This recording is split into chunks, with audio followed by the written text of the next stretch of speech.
I am the Tofu Golem. Please enjoy the video. You start by picking the Datastore model that matches your access patterns and failure tolerance. Once decided, verify constraints like consistency, latency, and backup cadence so you don't rebuild later. Now provision the runtime. Spin a VM, deploy a container, or select a managed instance and allocate CPU, RAM, and disk with headroom.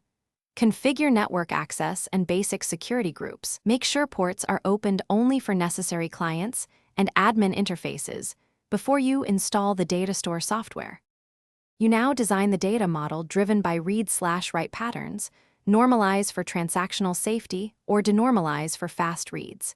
Next, choose replication and partitioning. Decide shard keys, replication factor, and leader election to balance load and durability. Then tune runtime settings, cache sizes, connection pools, write concern levels, and checkpoint intervals to meet latency goals.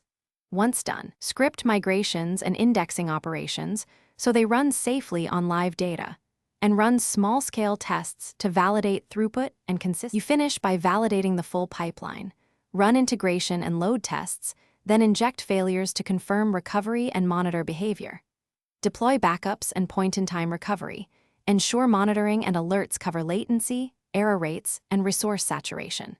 Make and share runbooks for routine ops and access rotation policies so teams can act fast.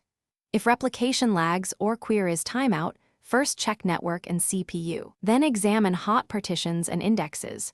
Rebalance shards or increase replicas as the typical fix. Thanks for watching. Consider subscribing if we helped you today.